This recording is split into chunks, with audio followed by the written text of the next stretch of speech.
Mascarille à Toupet, son bruit c'est touche pas à mes racines. Si elle arrive à 10h en technique, elle va nous attendre pendant 2 heures. Aujourd'hui, on est sur une journée de sensibilisation. Sur le site de la future dorsale, on est sur le cos de l'Arnagol, au niveau du mas de Gintou, au dolmen Percotado.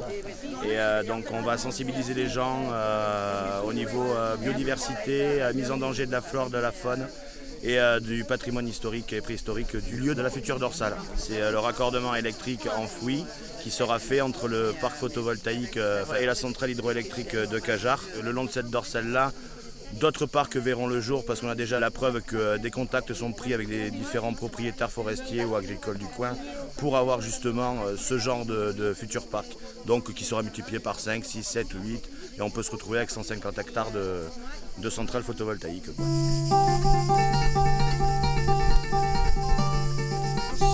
Pour les lieux spirituels, c'est toujours en hauteur, enfin en tout cas au moins 1,5 km d'une rivière et d'un point d'eau, et orienté est-ouest. Le Lot est le 3e département où il y a le plus de mégalithes, enfin de dolmens, après la Lozère et l'Aveyron. Et particulièrement ici, entre le Lot et le Célé, il y a plus de 180 dolmens sur les 600 que compte le Lot. Ce dolmen en particulier est classé monument historique, donc celui-là est plus ou moins protégé. Et tout autour, en fait, il y a d'autres dolmens qui, eux, ont été détruits.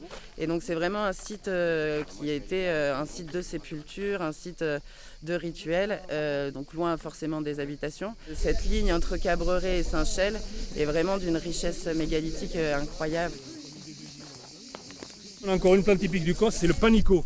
Alors le panico, c'est pas un chardon, mais c'est un artichaut. L'artichaut, ce que l'on mange, c'est la fleur, le bouton floral, exactement. Si vous le laissez ouvrir à fleur, vous allez voir qu'il y a des épines au bout des... C'est pour ça que c'est la même famille.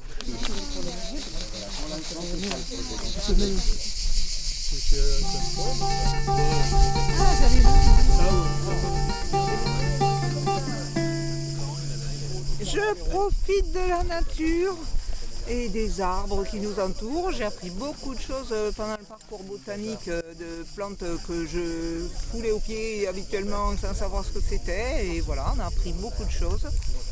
Et on est là pour protéger tout ça. Je viens admirer le Cos intact. Avec ces arbres, ces fleurs, cette diversité. Je défends mon territoire. Je suis là pour manifester mon mécontentement au parc photovoltaïque qu'ils veulent construire sur la commune de Tour-de-Fort. Alors le photovoltaïque, moi je suis pour. Un petit peu comme j'imagine tous les gens qui sont ici. Ils sont pour le photovoltaïque, mais pas n'importe comment. Et le voltaïque sur des bâtiments, sur des parkings, sur des friches industrielles, sur des endroits stérilisés, oui, mais pas sur le milieu naturel. Le baobab, celui dont la silhouette domine les terres et les sables, assiste avec impuissance à sa lente agonie.